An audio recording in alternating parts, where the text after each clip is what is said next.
What's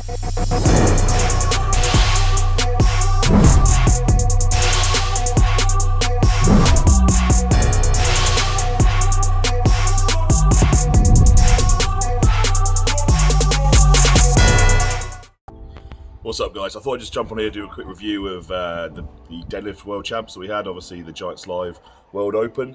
I'm sure most of you have seen all the clips now, but it was one hell of a night. I think we had the most number of people pulling 1,000 pounds in only one contest. So probably across the board, probably one of the greatest deadlift shows ever. Obviously not in terms of like that top weight lifted. Unfortunately, the 505 didn't fall, but I don't think I've ever been in a comp where so many people have pulled, but everyone pulled 425, which is just mad. I mean, they probably have to change the opening weights now, which is just crazy to think, considering 400 used to be a big deadlift years ago, and now it's kind of insignificant. But yeah, everyone pulling the 425, and then 7 guys going above 1,000 pounds, and Makarov pulling that 475 as well, which is pretty epic. I warmed up well, the weights felt really good. Got to that kind of, pulled that first 400. I thought I needed that 400 just because, what you probably don't realise is the amount of time we have to kind of do after the warm-up. We've got the introductions, there's not really time to really kind of warm me up after that. So it's probably about 20 to 30 minutes after my last warm-up pull. Pulled 370 backstage, that I actually went out and pulled that 400. So yeah, pulled the 400 easy. 425 was quick as well. And honestly, I thought the 1,000 pounds was going to be harder, but I was going after a couple of guys. Saw that obviously Gabe pulled it, Novikov pulled it, which I didn't expect, to be fair to him, but it was an epic pull. Evan as well pulled it, which I didn't really expect him to pull 1,000, so he did fantastically well. And then obviously myself pulled the 1,000, and yeah, in all honesty, it went up really quickly. I actually felt really good on it, because those guys all pulled the same weight as me, it kind of pushed me to have a go at that 475.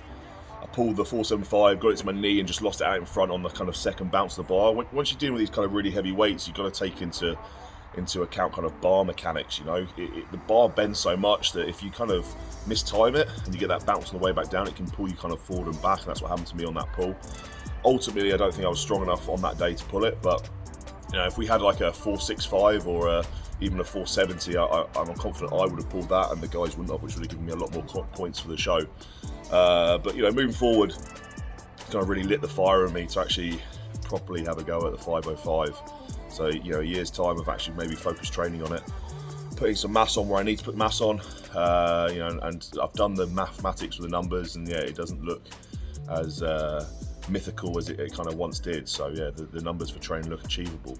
So it could be an interesting one. I've got it all kind of planned out, and maybe we'll just one less lift in the warm-ups. Probably drop out that 400, go 425, 1,000, and then the 475, and it probably would have gone. So yeah, exciting times ahead. Maybe going for something big on the deadlift, but it's one of those things, like we've been banging on about the 505 for a long time. I think it's about time someone actually pulled it. So yeah, we're going to get after it next year. So obviously after the deadlift, we've got another 4 events to do. It's a full show, the World Open, so straight after that we're into the Medley. And I knew for me, I was in the last group out, that Medley was going to be one I lost on the chain drag, and it proved really right for me. I took my farmers nice and steady, just didn't want to drop them, and then put the hammer down for the chain drag.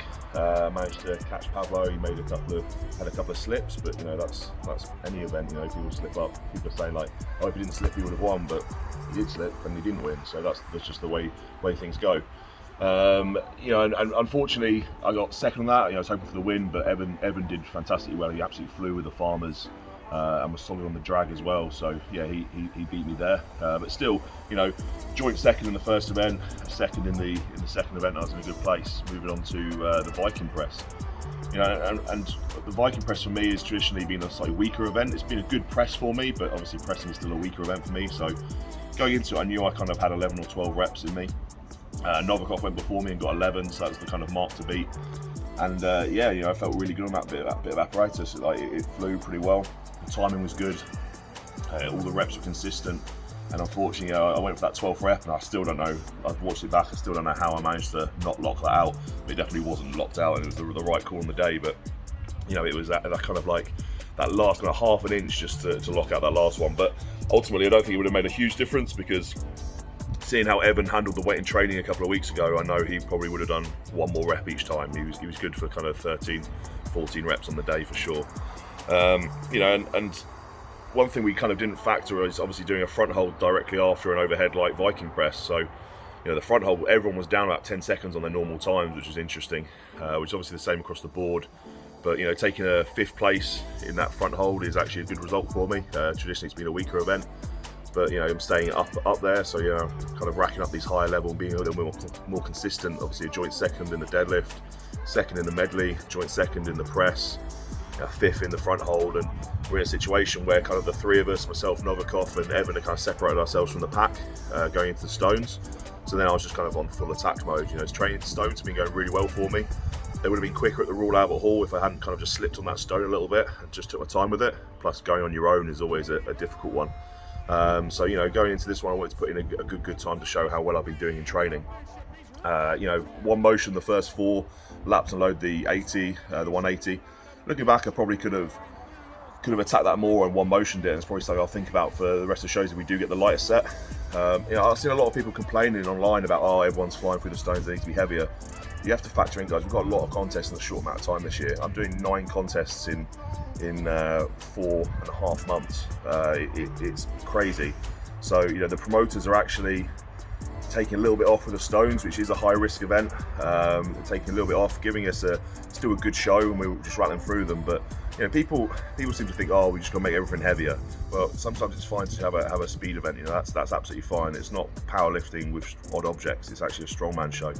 So, you know, the fact that it was a quick event is good in my eyes. We've got set world records to try and beat on that as well. But, you know, just maybe taking that extra little bit of weight off so we're not going with crazy heavy stones is a good thing, because, you know, we've got back-to-back comps all the way through till the end of October now. So it's a difficult, challenging time of year for the athletes, and, you know, we're trying to put everything in to perform for the fans and obviously for ourselves to win prize money.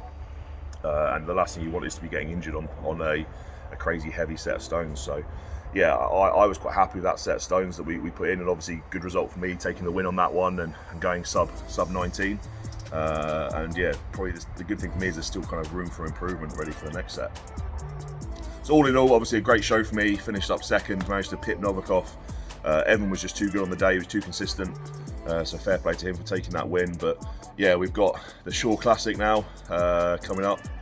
8 events over 2 days. It's going to be crazy. And then I fly back and I'm going straight into Europe's Strongest Man as well within a couple of days. So yeah, packed lineup. I've got just basically taking each week as it comes. Hardly much training at all. I'm just kind of making sure I'm kind of fit and happy with all the movements. Nothing really crazy heavy as I prepare for these shows. Thanks for watching, guys. Hope you enjoyed that little update on the World Deadlift Champs and the World Open. Make sure you hit up the like button. Make sure you subscribe to the channel if you're not already, and I'll see you in the next one.